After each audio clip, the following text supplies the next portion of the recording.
было.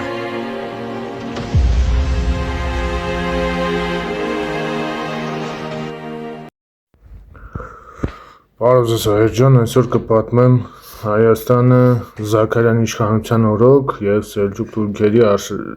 արշավանքները դեպի Հայաստան այդ մասով և 9-րդ դարի սկզբից մինչև Ասիայի ներթափանցման Սելջուկ թուրքերը գրավեցին Պարսկաստանը և հիմնեցին Սելջուկյան մեծ տերությունը։ Սելջուկյան առանձին ջոկատներ դեռևս 1016-ից 1020 թվականների ասպատակեցին Վասպուրականի տարածքը։ 1047-ից 1048 թվականներին սելջուկները առաջին մեծ արշավանքներ իրականացրեցին դեպի Հայաստան, իսկ 1054 թվականին Հայաստանի դեմ նոր արշավանքներ անձամբ գլխավորել էր սելջուկ տիրակալ Տուղրիլ բեկը։ Այս արշավանքներն ունեին զուտ թալանչական ավարառուական նպատակ։ Ի տարբերություն նախորդների, Տուղրիլը հաջորդեց Ալփ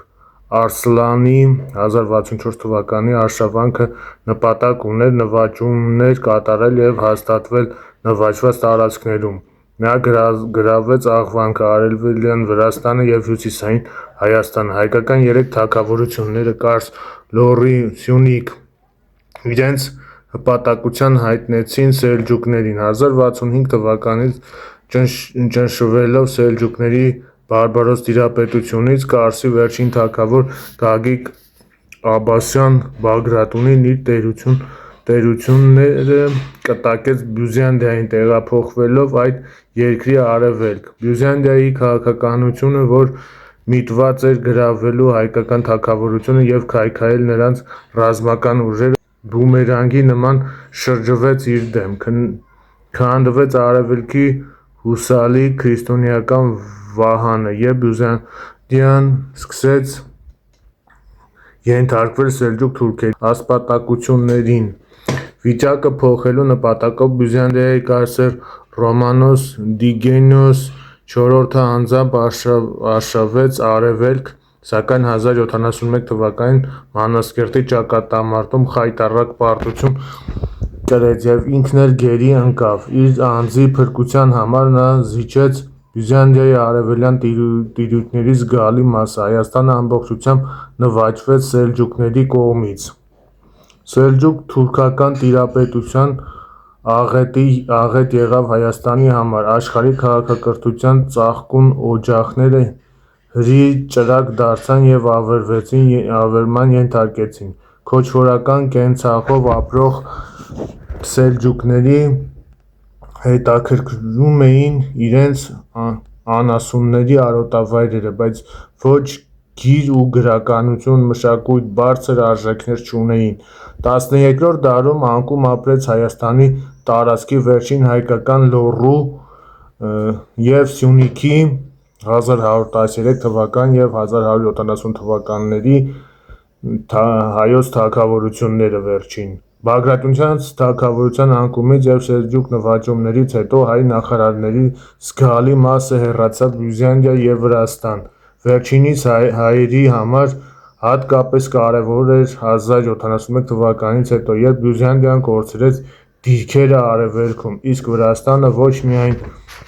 դրացի և հավատակից էր, այլ այնտեղ իշխում էր վրաց Բագրատունիները, որոնք հայ Բագրատունիների կրտսեր ճյուղն էր։ Վրաց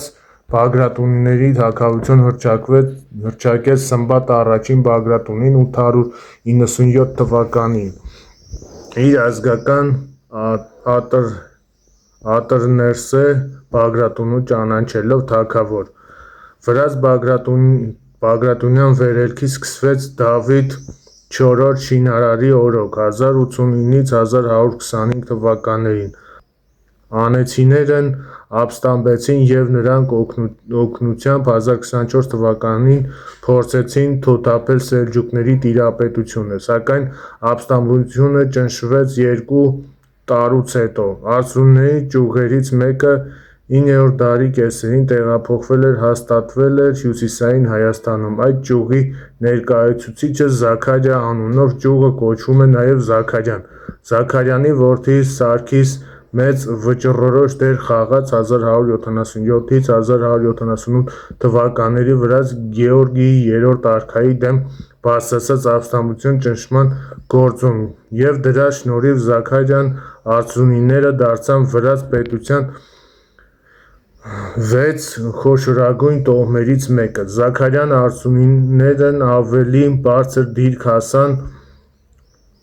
Թամար Թագուհու օրոք 1184-ից 1213 թվականներին, որը 1185 թվականին Սարգիս մեծին նշանակեց հայ-վրացական զորքերի գերագույն հրամանատար Ամիրսպալասար։ 1187 թվականին Սարգիս մեծի մահից հետո նրա ավագ որդին Զաքարիան նշանակվեց հոր պաշտոնին, մյուս որդին Իվանեն դարձավ վրաց արքունի մեծ վեզիր և Աթաբեկ թագավորահայր։ Զաքարիան և Իվանեն հայ-վրացական միացյալ զորքերով սկսեցին հյուսիս-արևելք Հայաստանի ազատագրման սելջուկներից։ 1196 թվականին ազատագրվեց Ամբերտ ամրոցն իր շրջակայքով։ 1199 թվականին վերջնականապես ազատագրվեց Անին։ Մինչև այդ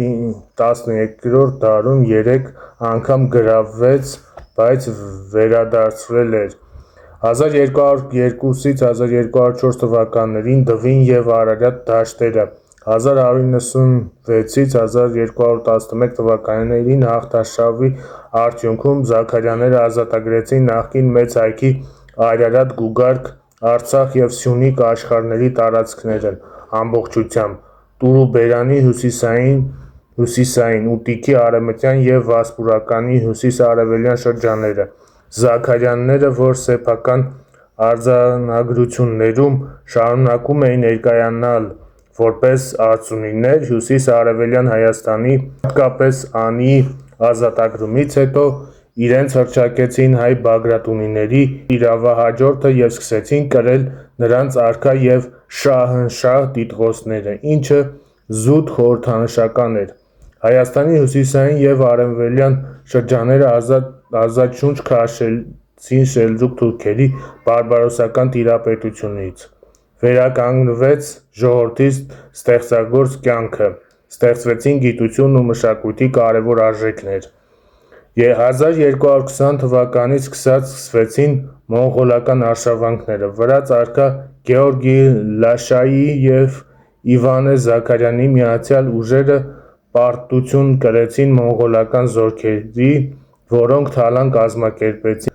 հետո հեռացան։ 1236-ից 1244 թվականների ընթացքում մոնղոլները վերջնականապես նվաճեցին նախ Հայաստանի արևելյան և հյուսիսային, ապա արևմտյան և հարավային շրջանները։ Զաքարյանները վրաց արքունիքում կարևոր դիր գրավեցին մինչև 14-րդ դարի վերջը։ Վրացական աղբյուրներում նրանք հայտնի են Մխրագրձելի վրացական երկաթիկունք (լայնաթիկունք) անվամբ, որը Սարգիս մեծ Զաքարյան արծրունու պատվանունը մակդիրն էր։ Մոնղոլների տիրապետության օրոք այդ անունը թարգմանվեց և փոխվեց Աղղությանի (Արգուտ)։ Մոնղոլների երկարաբազուկ և 18-րդ դարի վերջին և 19-րդ դարի սկզբին Վրաստանի մյուս ազնվական տների շարքում Արգուտյան Զաքարյանները ճանաչվեցին ռուսական կայսրության կողմից։ Նրանց մի ճյուղ որպես ռուսական ազնվականության ներկայացուցիչներ ճյուղ հայտնի դարձավ Արգուտիկի Դոլգոռուկի տոհմաբամբ։ Արծրունիներից սերող Զաքարյաններ արգուտինսկի տոհմերի ներկայացուցիչները զգալի մասն դամբարանները գտնվում են Հաղպատում և Սանահինում։